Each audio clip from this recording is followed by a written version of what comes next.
Hey everyone, welcome back to our daily dose series. और आज का अपना जो डोज है वो सरफासी एक्ट से रिलेटेड है और उसका ये पार्ट 2 वीडियोस बनेगा। और पार्ट 1 आपको ऊपर नीचे नीचे के डिस्क्रिप्शन मिल जाएगा। अगर आपने वो नहीं देखा तो पहले वो देख लीजिए और उसके बाद यहाँ पे आइएगा। चलो स्टार्ट करते हैं। एनफोर्समेंट ऑफ सिक्योरिटी इंटरेस्ट क्या हो रहा है एग्जैक्टली इसमें? Without the intervention of the court, मतलब कोर्ट यहाँ पे कोई प्रॉब्लम नहीं करेगा, आप सीधे जाके वसूली कर सकते हो। ठीक है, मैं ये वसूली इसलिए बोलता हूँ ताकि चीज़ें आपको याद रहे। तो basically enforcement of security interest created in the favour of secured creditors, जो कि बैंक था, may be enforced without the intervention of the court by such secured creditor in according with the provision of this act. वो bank जाके खुद वसूली कर सकता है। नेक्स्ट पॉइंट अगर पढ़ते हैं कि when the borrowers makes the default, अगर वही बोरोवर है वो मेक्स द डिफॉल्ट तो क्या होता है? बड़ा सिंपल सा बात है। तो आपने उसको पहले बात तो एनपीए क्लासिफाइड डेप्थ, अगर डिफॉल्ट अगर करना है तो वो एनपीए बनना चाहिए। अगर वो डिफॉल्ट हो जाता है तो इन दैट केस उसको आपके बाद क्या करना है, आपको एक नोटिस देना होगा उसको, और जो नोटिस देना होगा 60 डेज का। और 60 डेज में उसको ये बोलना है कि भैया ये तेरा अमाउंट है, पे कर दे। अगर तूने पे नहीं कराना तो मैं तेरा जो एसेट्स है मेरे पास, मतलब या जो तेरे एसेट्स तेरे कंट्रोल में, जो तेरा फ्लैट है जिसके बदले तूने लोन लिया था, वो फ्लैट में कब्जा लूंगा। ये बैंक भी कर सकता है और एआरसी भी कर सकता है। ठीक है,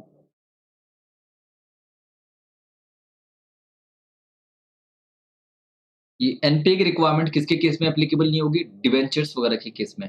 इन दैट के डिवेंचर ट्रस्टी 90 डेज वाला नोटिस का वहां पे फुलफिल कर देता है।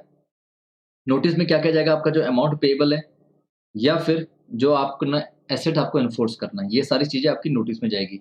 अगर कोई भी ऑब्जेक्शन है तो वो ऑब्जेक्शन रेज कर देगा, बोरोवर रेज करेगा ऑब्जेक्शन कि भैया देखो आप ये गलत कर रहे हो, ऐसा ऐसा जो भी ऑब्जेक्शन है वो रेज करेगा। अगर एआरसी या बैंक को लगता है कि ये ऑब्जेक्शन वैलिड है तो वो उसे रिप्लाई देगा विद इन 15 डेज कि हाँ आपकी बात सही है। तो एक काम करते हैं, हम इस तरह से एनफोर्समेंट करेंगे। पूरा एसेट नहीं, बट उसका एक पार्ट हम एनफोर्स करेंगे, what ever it is.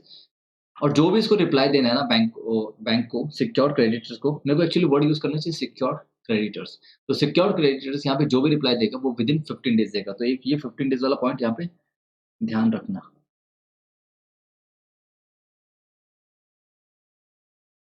Okay, तो 15 डेज में जो भी काम करना हो 15 डेज में।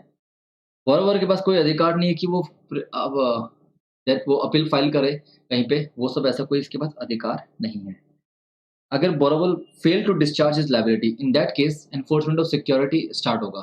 ठीक है, एनफोर्समेंट ऑफ सिक्योरिटी इंटरेस्ट क्या होता है वो हम पढ़ते हैं। सबसे पहले क्या है, नंबर 1 क्या है? Take possession of the secured assets of the borrower including the right to transfer by way of lease, assignment या sale for realising the secured asset. तो बेसिकली सारा का सारा सिक्योर्ड एसेट कंट्रोल कौन ले लेगा? वो secured creditors. Take over the management of the business including the right to transfer by way of lease, assignment, sale वगैरह। ठीक है, अब मैनेजमेंट ऑफ द बिजनेस को बरोबर तभी टेक ओवर करेगा वो अगर substantial part of the security business का उसने तो एज ए हेल्ड सिक्योरिटी करके रखा है। तभी ये नहीं कि उसने अपने लाइक कंपनी के शेयर लाइक 10,000 शेयर है और उसने जो सिक्योरिटी पे दिए सिर्फ और सिर्फ 100 शेयर दिए हैं, तो आप 10,000 शेयर के ऊपर तो एक्विजिशन नहीं करोगे ना। तो in that case provided further that the management of the business of the borrower survey, अगर वो सर्व कर सकते हैं the secured self take over the management which is relatable to the secured. तो बेसिकली अगर वो सर्व खुद बिजनेस को चला सकते हैं और अपना अमाउंट रिकवर कर सकते हैं तो रिकवर करें। ठीक है, सी पॉइंट ये बोलता है थर्ड मोड क्या है अपना एनफोर्समेंट का? Appoint any person to manage secured asset of the, किसी पर्सन को अपॉइंट कर दिया और भाई तू ये बड़ी बहुत मशीन है, इसको तू चला रख और मैनेज कर, और उससे जो पैसा आएगा वो हमें दे, और तुझे हम एक लमसम सैलरी या कुछ भी देंगे, whatever it is. Require eight any time by notice in writing any person who has acquired the asset from the borrower, like or from whom any money is due। तो basically कहने का मतलब है कि अब ये एसेट जिसके पास भी है वो या फिर वो एसेट दे या फिर वो पैसे दे। ठीक है, तो उसको नोटिस इशू करेंगे। तो ये सारे हैं अपने मोड। इसमें 4 पॉइंट है, याद रख लो, बड़ा सिंपल सा है। Take position of secured asset, ये क्या है? Modes of enforcement of security interest. Take position of the secured assets, take over the management of which is relatable to the secured debt, appoint any person as a manager to manage the secured assets, demand notice to the person who has acquired the secured asset। demand notice issue कर देंगे जिसने जिसके पास वो assets पड़ा हुआ है। अगर वो फुल पेमेंट कर देता है तो उसको एक वैलिड डिस्चार्ज सर्टिफिकेट दे देंगे और उसकी पेमेंट खत्म, टाटा बाय बाय। अब आता right with respect to the immovable property. अब ये बड़ा छोटा सा कंसेप्ट है, जहाँ पे सेल कर रहे हैं किसको? इमूल प्रॉपर्टी की बात कर रहे हैं, तो फॉर विच एक रिजर्व प्राइस रखा गया है। ठीक है, has been specified and has been postponed for a want of a bid of amount not less than such reserve price. कम से कम ये रिजर्व प्राइस है, इतना तो कम से कम बिडिंग चाहिए हमें, ठीक है, और उसके लिए बिडिंग नहीं मिल रही तो उसको पोस्टपोन कर दिया गया। In that case it shall be lawful for an officer of a secured creditor bank और फाइनेंशियल इंस्टीट्यूशन, उसके पास लॉफुली क्या है, if so authorised by the secured creditor in this behalf to bid for the immovable property, वो खुद bidding करेगा, ठीक है, of the secured creditor at a subsequent sale. Okay. Where secured creditor referred to in subsection declared to be the purchaser at subsequent sale, अगर वो deemed to be purchaser मान लिया जाएगा, then the amount of the purchase price shall be adjusted toward the amount of the claim of the secured creditors. ठीक है, तो in that case जो भी purchase price होगा shall be adjusted toward the amount of the claim. तो इसमें इतना कुछ ज़्यादा नहीं था, ठीक है, समझ में आया तो ठीक, नहीं तो कोई बात नहीं, इतना important नहीं है बोल के, ठीक है। और हाँ, ये अगर वो जैसे सिक्योर्ड एसेट बैंक और फाइनेंशियल इंस्टीट्यूशन है, तो वो कोई एसेट एक्वायर कर रहा है, ठीक है, तो अभी हमने जो पढ़ा उसके बैंकिंग रेगुलेशन एक्ट भी सेक्शन 9 के अकॉर्डिंग, अगर आपने बैंकिंग रेगुलेशन एक्ट का वीडियो नहीं देखा तो उसका डिस्क्रिप्शन आपको लिंक मिल जाएगा, वो भी आप देख सकते हैं। तो सेक्शन 9 ये बोलता है कि डिस्पोज करना आपको non banking assets with in 7 year plus extension 5 year, तो उसका आप ये हमने पूरा डिस्कशन किया हुआ है बैंकिंग रेगुलेशन एक्ट के रिविजन में वीडियो में, ठीक है। तो अब आता है नेक्स्ट टॉपिक अपना, right related to the transfer of secured asset by the secured creditor।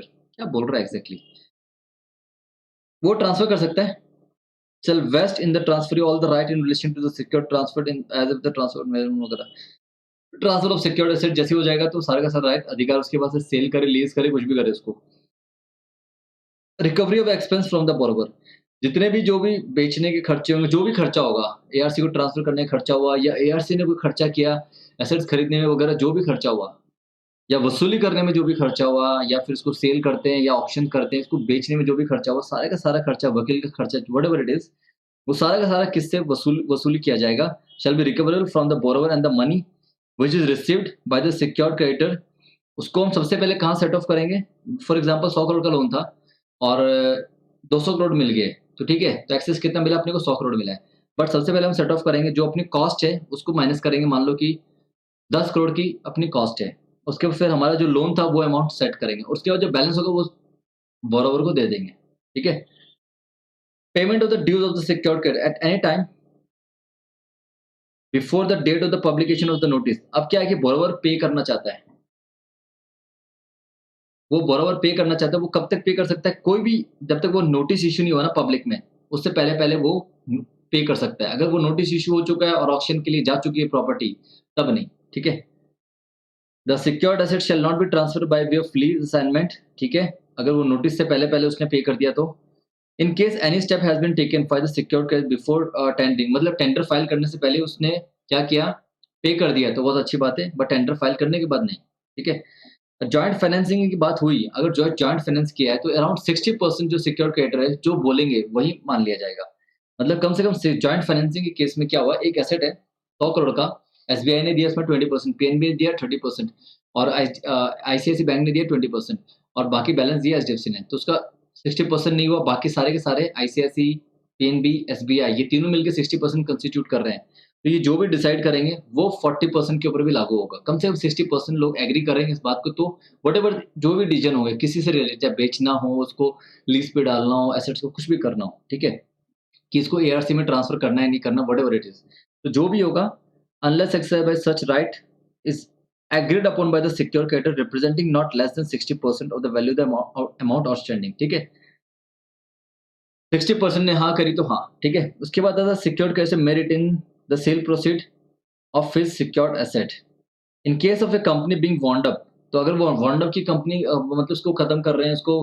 बेच वाइंडिंग अप में जाके उसको जो भी करना अपने को, जैसे जेट एयरवेज के केस में हो रहा है, retain the sale proceed of the secured asset after depositing the workman dues with the liquidator in accordance with the provision of this act।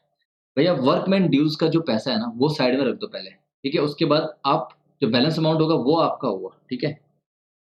Role of liquidator क्या रहेगा, लिक्विडेटर ये ensure करेगा कि भैया सिक्योर्ड क्रेडिटर देखो तुम्हें वसूली करना है कर लो, कोई दिक्कत नहीं, बट एक वर्कमैन ड्यूज का इतना पैसा कम से कम साइड में रख लो, इतना पैसा तो वर्कमैन ड्यू को पे करना पड़ेगा। अगर अमाउंट फिक्स है तो वो बता देगा, अगर अमाउंट एस्टिमेटेड है तो एस्टिमेटेड अमाउंट बता देगा, और जो भी अपना बैलेंस रहेगा ऊपर नीचे का अगर शॉर्ट, अगर उसको मतलब वर्कमैन ड्यूज का जो अमाउंट उन्होंने पे किया है लिक्विडेटर को वो कम पड़ता है तो वो और पे कर देंगे बाद में। कौन? एआरसी या बैंक, ठीक है। अगर वो एक्सेस आ गया है तो वो रिसीव कर लेंगे, मतलब वापस दे देगा उनको, ठीक है। तो ये सब चीजें हैं। रिकॉर्ड डेट में basically date on agreed upon by the secured creditor representing not less than 3/4, 3/4 of the value of the nomination. जब उन्होंने हाँ करी थी उस चीज को हम रिकॉर्ड डेट बोलेंगे, ठीक है। Now the filing of the application by the secured creditor. अगर कोई भी सिक्योर्ड क्रेडिटर है, अब सिक्योर्ड क्रेडिटर का क्या है कि पूरा का पूरा पैसा वसूल नहीं हुआ है, एसेट बेच-बाच के भी। करीबन 100 करोड़ का लोन था और एसेट बेच के आराम से मुश्किल से 20 करोड़ मिला है यार, चिल्लर मिला है। तो वो क्या करेगा, डीआरटी में केस फाइल करेगा, देखो सर इसने 100 करोड़ का लोन लिया था, 20 करोड़ का मैंने एसेट बेच के वसूल लिया, बाकी 80 करोड़ मेरे को वसूलना है इससे। तो डीआरटी बाद में रिकवरी वगैरह balance amount of the borrower जो भी होगा, जुरिसडिक्शन ऑफ द कोर्ट वगैरह वहाँ पे फाइल करेगा और अकॉर्डिंगली आगे फर्दर वसूली स्टार्ट हो जाएगी। हुँ।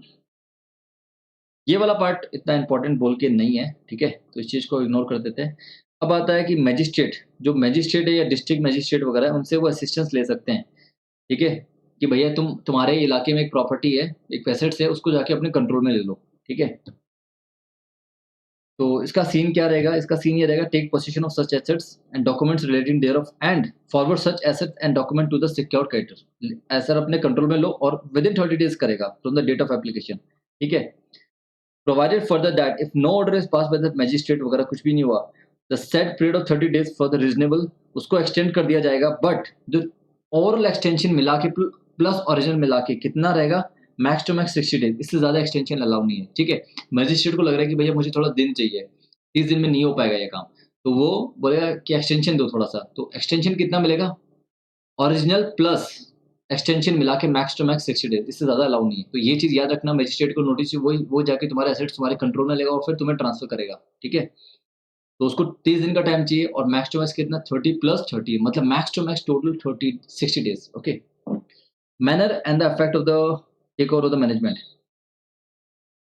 हाँ, अब क्या हो रहा है, अपॉइंट ऑफ द पर्सन, अब क्या कर रहे हैं यहाँ पे, appoint of the person by the management, मतलब किसी कंपनी में हम अपना बंदा अपॉइंट कर रहे हैं या उसके बिजनेस को टेक ओवर कर रहे हैं। तो इन दैट केस क्या हुआ, in case where the borrower is a company, जो भी to be the director of the borrower, वो उस कंपनी का डायरेक्टर बन जाएंगे, ठीक है।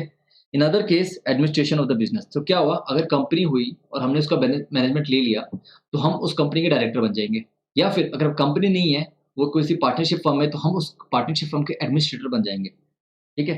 दो चीज याद रखना, डायरेक्टर बन जाएंगे या फिर administrator of A business of the borrower. चलो, यही वो चीज रिपीटेशन है।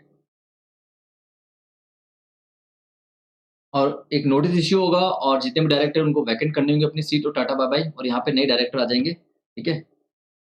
नेक्स्ट पॉइंट आता है, where the any contract of management shall be deemed to be terminated. Any जो भी कॉन्ट्रैक्ट वगैरह पुरानी कंपनी ने होल्ड कर, मतलब जो भी उन्होंने पिछले डायरेक्टर ने जो भी एग्रीमेंट कर रखे हैं, किसी कुछ भी एग्रीमेंट कर रखे हैं, वो सारे के सारे वॉइड हो जाएंगे, ठीक है। क्योंकि सारी की सारी प्रॉपर्टी अब किसके हाथ में आ गई, बोरोवर के हाथ में आ गई, सारे कंट्रोल किसके हाथ में, बोरोवर के हाथ में। वो अपने हिसाब से सारे एक्सरसाइज पावर करेंगे। मैनेजमेंट ऑफ द बिजनेस, हाँ, अब आता है management of the business of borrower take over by the secured creditor. In that case थोड़ा सा और पढ़ते हैं इसमें, it shall not be lawful for the share holder of such company to nominate any person to be director of the company. अब क्या हो रहा है कि बिजनेस तो ले लिया है, अब हो क्या रहा है, वहां के शेयर होल्डर चिल्ला रहे हैं, वो मीटिंग में क्या कर रहे हैं, किसी और को डायरेक्टर अपॉइंट कर रहे हैं जिसका अप्रूवल सिक्योर्ड क्रेडिटर नहीं दे रहा है। तो वो उन्होंने जो अप्रूवल दिया ना, सिक्योर जब तक सिक्योर्ड क्रेडिटर का पैसा वसूल नहीं हो जाता ना, तो सारा का सारा कंट्रोल किसके हाथ में रहेगा, सिक्योर्ड क्रेडिटर के। कोई भी रिजोल्यूशन पास करना बिना उसके अप्रूवल के पास होगा ही नहीं, ठीक है, डीम टू बी वॉइड माना जाएगा। तो no resolution pass at any meeting of the share holder shall be given effect unless approved by the secured creditor. कोई भी proceeding, no proceeding of winding up की प्रोसीडिंग भी start नहीं होगी except with the consent of secured creditors. अब क्या हो रहा है, अब पैसा आपका पूरा का पूरा डेप्थ आपकी वसूली हो चुकी है, तो आपको क्या करना है इन that case, in that case in that case आपको क्या करना है, उसका बिजनेस को रिस्टोर करके वापस उनको दे देना है, ठीक है। बट एक केस के अंदर रिस्टोर नहीं करेंगे बिजनेस, कब, जब हम मैं सिक्योर क्रेडिटर हूँ और मैंने क्या किया, अपने डेट को कन्वर्ट कर दिया इक्विटी की फॉर्म में, तो अब मैंने उसकी इक्विटी खरीद ली है, तो इन दैट केस मैं उसके बिजनेस को रिस्टोर करके नहीं दूंगा, वो अब मेरा ही बिजनेस है, ठीक है। अब आता है no compensation for the loss of office. जितने भी ये जो भी मैनेजिंग डायरेक्टर वगैरह है, उनको कोई भी कंपनसेशन नहीं मिलेगा, उनकी जो ऑफिस खाली हो गई है, उसके बदले उनको कोई कंपनसेशन नहीं मिलेगा। मतलब बोले तो तुम्हें आज ये वैकेंट करने होगी ऑफिस, इसके बदले कोई कंपनसेशन नहीं मिलेगा। सैलरी वगैरह वो तो उनको मिलेगी मिलेगी नो डाउट, बट कंपनसेशन बोल के कुछ नहीं मिलेगा। होता है ना कि अगर आप किसी को टर्मिनेट कर रहे हो उसके टर्म्स खत्म होने से पहले-पहले तो एक कंपनसेशन देना पड़ता है कंपनी को, तो वो यहाँ पे कोई कंपनसेशन की बात करके नहीं चलेगा। Now appeal against the measure to recover secure डेप्थ। आप परेशान हो गए हो, कंपनी वाले डायरेक्टर बोले कि हमें हटा दिया, हमारे एसेट्स को जब्त किया, हम परेशान हैं, हम क्या करें अब? हम किसके पास जाएँ? इन्होंने वसूली स्टार्ट कर दी है और ऐसी वसूली एक्सपेक्टेड नहीं थी, इतना बुरा हाल, हम तो परेशान हैं। तो क्या करना है? 45 डेज़ का टाइम है, ट्रिब्यूनल में जाके फाइल कर दो केस। इसमें ट्रिब्यूनल जो आपके ज्यूरिसडिक्शन में आता है, ठीक है? 45 डेज़ का टाइम है, जाके वो केस फाइल कर दो, दैट इज़ डेब्ट रिकवरी ट्रिब्यूनल, जो कि आपकी ज्यूरिसडिक्शन में आती है, ठीक है? कोई डाउट? इसमें तो कोई डाउट नहीं होना चाहिए और कुछ तो नहीं है इसके अंदर बताने के लिए। ओए फीस एंड ऑल, फीस की बात कर रहा है यार, छोड़ो ये सब। और वो अकॉर्डिंगली डिसाइड करेगा कि भैया इस वसूली सही हो रही है या नहीं हो रही है। अगर आपके साथ जाती हो रही है तो वो आपको बचाएगा, ठीक है? आपके सिक्योर्ड एसेट आपको वापस दिलवाएगा, ठीक है? आफ्टर एग्जामिनेशन वो क्या करेगा? Declare the recourse of one और एनी मोर मेजर। उसको लग रहा है कि भैया जो एआरसी या सिक्योर क्रेडिटर ने जो भी स्टेप्स लिए वो सही नहीं है, ये स्टेप सही नहीं है तो इसको हटा दो, तो वो ऑर्डर दे सकता है। या फिर उसे लगता है कि सही हो रहा है, बिल्कुल सही हो रहा है तो चलने दो। या फिर वो गलत हो रहा है, पूरा का पूरी गलत है तो उसको रिस्टोर कर देगा सारा का सारा। भैया तुम जो भी तुम्हारा सिक्योर्ड एसेट का वो तुम्हें रिस्टोर कर दिया, तुम्हारे हाथ में आ गया, ठीक है? नाउ नथिंग मच, इसमें ऐसा कुछ नहीं है। नथिंग मच इम्पोर्टेंट, ठीक है? अब आता है time limit for the disposal. अब डेब्ट रिकवरी ट्रिब्यूनल के पास ना टाइम लिमिट है, ठीक है भैया? 60 डेज़ के अंदर आप क्या करोगे? अपील को डिस्पोज़ ऑफ करोगे, ठीक है? उस जो भी अपील आई है आपके पास उसमें डील करोगे, प्लस एक्सटेंशन दिया जाएगा। तो 60 days plus extension should not cross 4 month. पिछले में हमने देखा 30 प्लस टोटल एक्सटेंशन मिला के मैक्स टू मैक्स 60 डेज़ था और इसमें क्या हुआ? 60 डेज़ का टाइम लिमिट है डिस्पोज़ ऑफ करने के लिए डेब्ट रिकवरी वालों को, प्लस एक्सटेंशन मिलेगा 4 महीने, मतलब 4 महीने का नहीं, ओरिजिनल डेट को दैट इज़ 60 डेज़ को मिला के मैक्स टू मैक्स एक्सटेंशन कितना? 6 month, sorry 4 month. Does not exceed 4 months from the date on the application is made, मतलब टोटल 4 मंथ से ज्यादा नहीं होगा, ठीक है? जो भी ऑर्डर ऑफ द ट्रिब्यूनल होगा, if application is not disposed by the DRT within the period of 4 month, तो वो any party to the application make an application in such form as may be, वो applicant tribunal को application बोलेंगे, भैया DRT को बोलो यार appeal को 4 महीने में डिस्पोज ऑफ करना था, अभी तक नहीं करा, तो डिस्पोज ऑफ करें, ठीक है? तो यही चीज है। अब क्या बोल रहा है? In make an application to the जज या कोर्ट ऑफ द डिस्ट्रिक्ट जज। ये किस केस में क्या है? अगर कोई बंदा जम्मू एंड कश्मीर का है तो वो क्या करेगा? कोर्ट और डिस्ट्रिक्ट जज में जाके एप्लीकेशन फाइल करेगा, ठीक है? नाउ 45 डेज वाला खत्म हो गया अपना प्रोविजन और प्लस एक्सटेंशन को मिला के टोटल 4 मंथ वाला हिसाब अपना खत्म हो चुका है। अब हम बातें अपीलेंट टू द, ये क्या है? Appeal to the appellate tribunal, ठीक है? जो भी डीआरटी का ऑर्डर है उससे भी हम खुश नहीं है, कोई भी एग्रीड पार्टी उससे खुश नहीं है, तो वो क्या कर सकता है? अपीलेंट ट्रिब्यूनल में फाइल करेगा और ये कितने डेज में फाइल करेगा?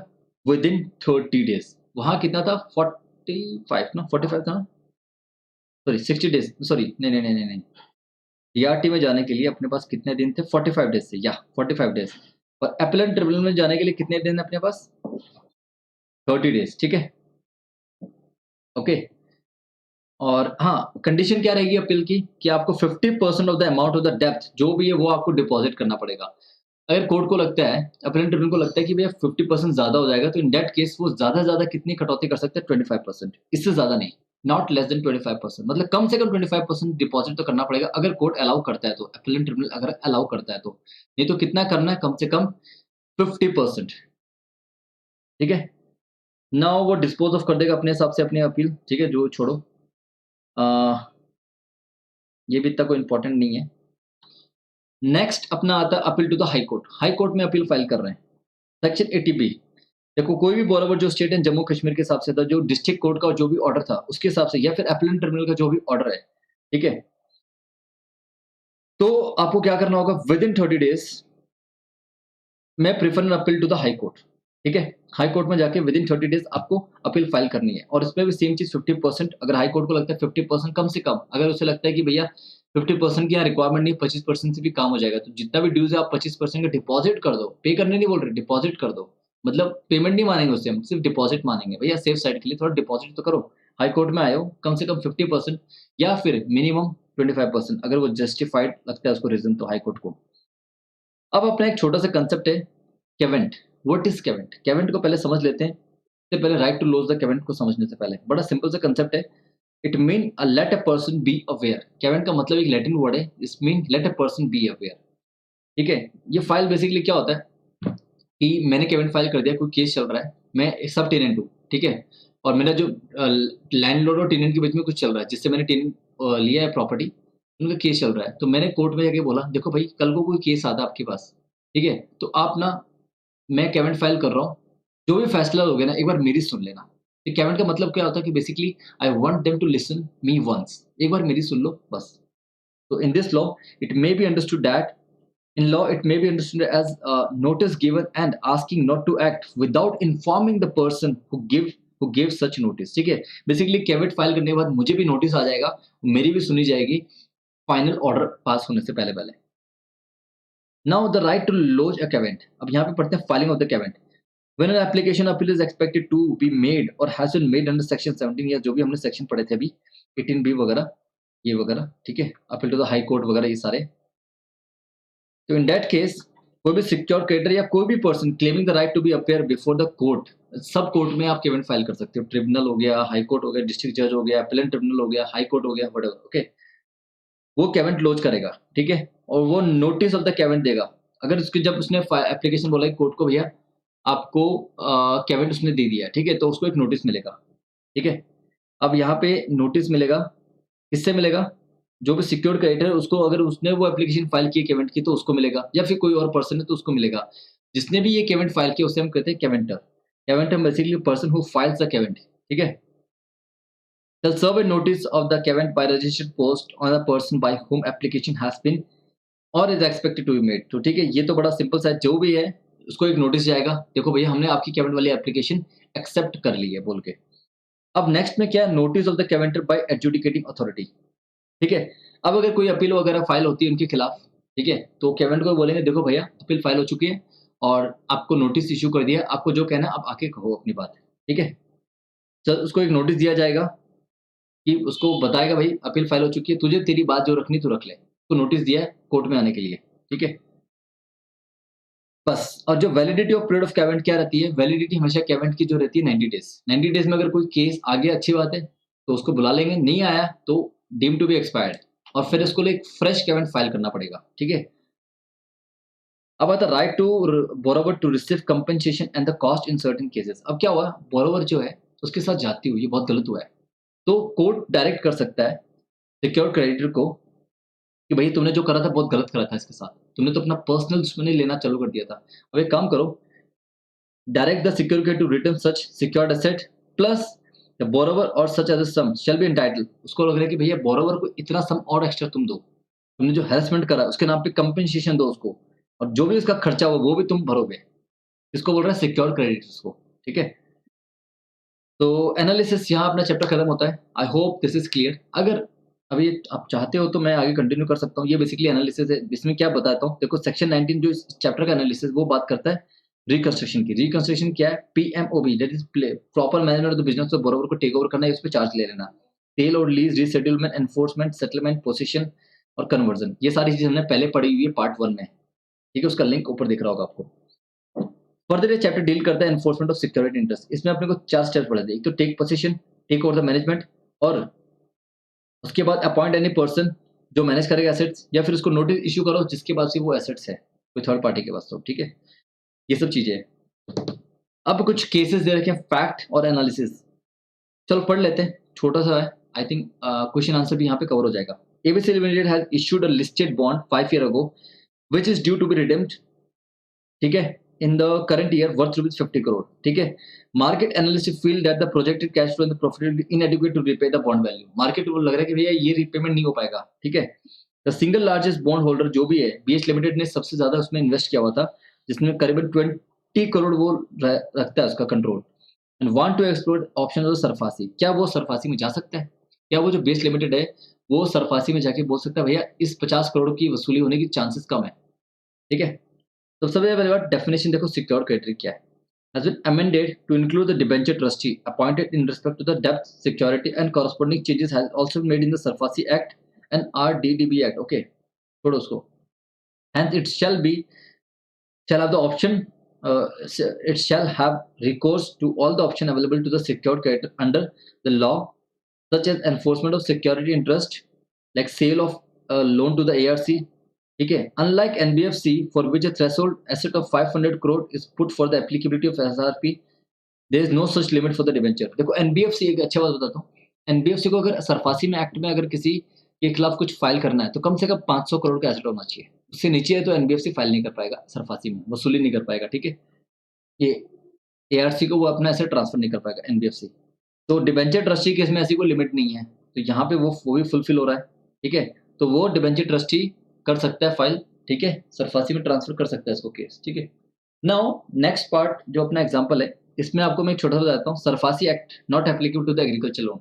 अगर कोई एग्रीकल्चर लोन में डिफॉल्ट करते हैं, in that case SARFAESI act applicable नहीं है. ये पूरा एक्ट पढ़ने से अच्छा है कि डायरेक्ट एनालिसिस पे आते हैं. और एनबीएफसी का मैं ऑलरेडी डिस्कस कर चुका हूँ, जिसका एसेट बेस कम से कम 500 करोड़ है.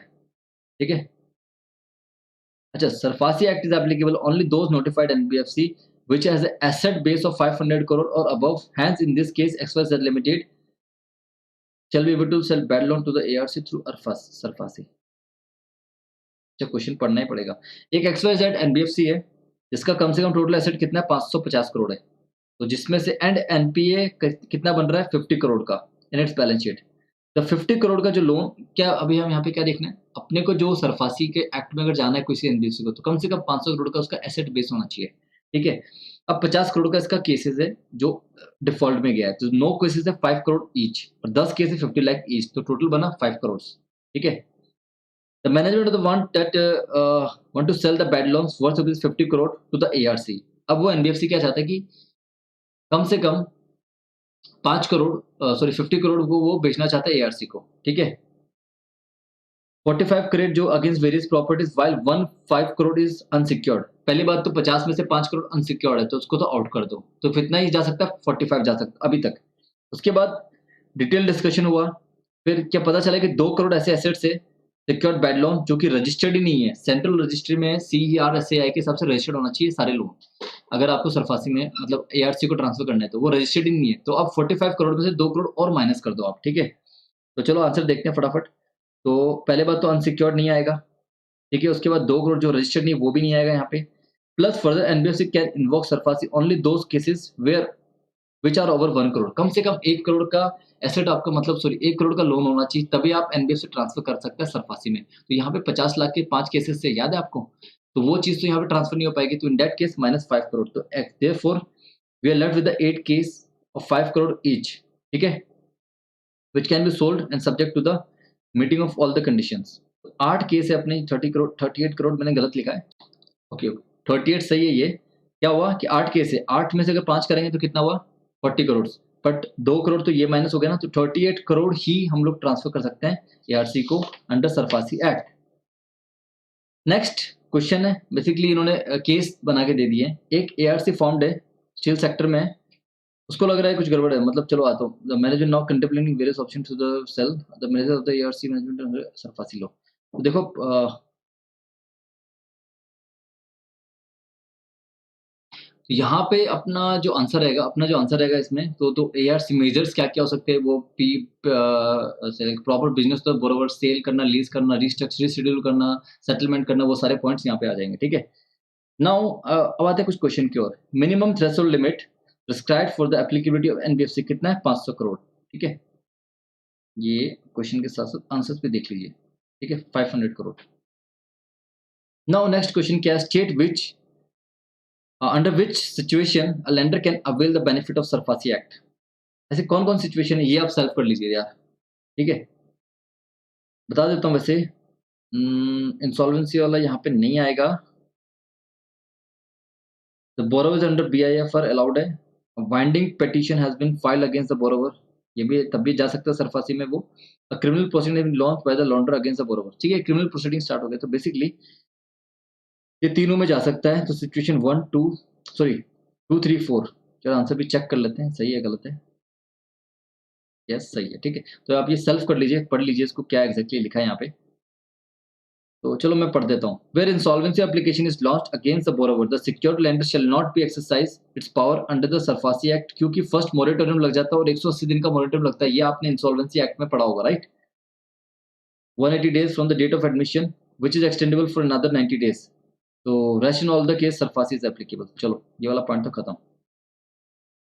अब कुछ क्वेश्चन है, इसको आप फटाफट देख लीजिए। क्वेश्चन नंबर 1 और 2 मेरे हिसाब से इंपॉर्टेंट है और ये वीडियो बहुत लंबी जा रही है, सो मैं इसको यहीं पे स्टॉप कर रहा हूँ। और ये क्वेश्चन सेल्फ है, आपको खुद करना है। फटाफट देख लीजिए, 5 मिनट लगेगी, ठीक है?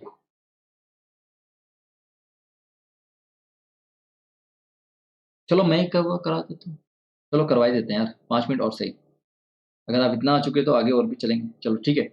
RS Limited is a securitization company है, ठीक है? The certificate has been granted and to it state the authority which can cancel the registration and the right of asset against such cancellation। देखो पहले पूछ रहा है कि उसको सर्टिफिकेट मिला तो कौन कैंसिल करेगा? आरबीआई कैंसिल करेगा, आरबीआई ने दिया था सर्टिफिकेट। और क्या क्या कंडीशन होगी वो सब भी लिखना है आपको यहाँ पे। प्लस अगर वो कैंसिल कर देता है तो आरएस लिमिटेड क्या करेगा? आरएस सेंट्रल गवर्नमेंट को एक एप्लीकेशन देगा कि भैया मेरा सर्टिफिकेट गलत तरीके से कैंसिल किया गया है, जरा देख लो इस मैटर को। तो इस क्वेश्चन को देख लेते हैं जरा, यही है। देखो उसके बाद क्या-क्या ऑप्शन है, आरबीआई ही कैंसिल करेगा और वो prefer an application to the central government, और 30 डेज़ वाला बात भी लिख देना, ठीक है? और जो भी सेंट्रल गवर्नमेंट का ऑर्डर होगा वो फाइनल होगा, इसमें कोई अपील वगैरह फाइल नहीं होने वाली, ठीक है? अगर कोई इन्वेस्टमेंट होल्ड कर रहा है क्वालिफाइड बायर्स का, तो it shall deem to be securitisation and reconciliation company until it repay the entire investment. ये हमने पढ़ा था पार्ट 1 में, नहीं देखा तो पार्ट 1 की वीडियो देख लो अभी।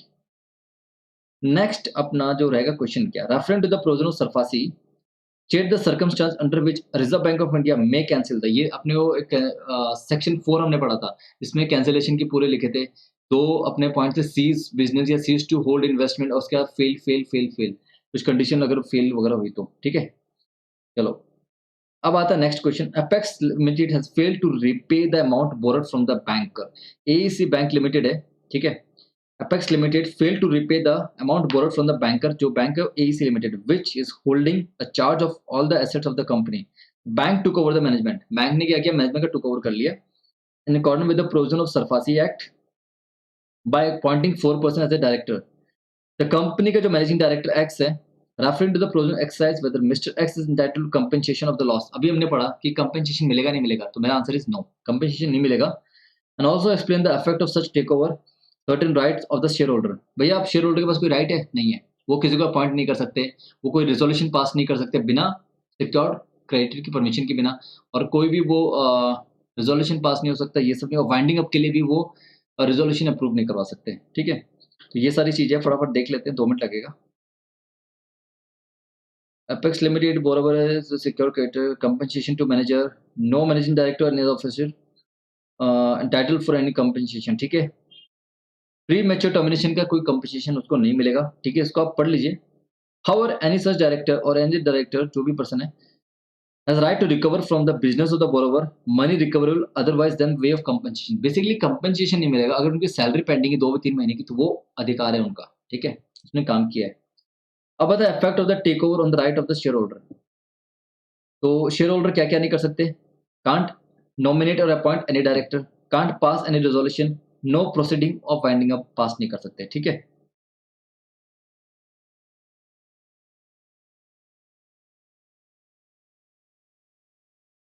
हाँ, ये अगर वो सिक्योर्स का पैसा वसूल हो जाता है तो वो क्या करेगा, रिस्टोर करके देगा business.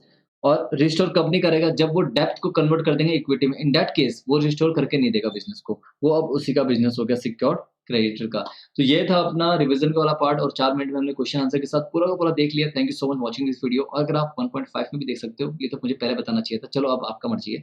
Thank you so much watching this video. और मेरा जाते-जाते एक बड़ा सिंपल सा मैसेज है, do like, subscribe and share. अगर आपको ये क्विक रिवीजन बहुत ही शॉर्ट में अगर सही लग रहा है तो आप प्लीज़ लाइक एंड सब्सक्राइब करें और अपने दोस्तों तक ये वीडियो पहुँचाएँ। Thank you so much watching the video. Tata bye bye.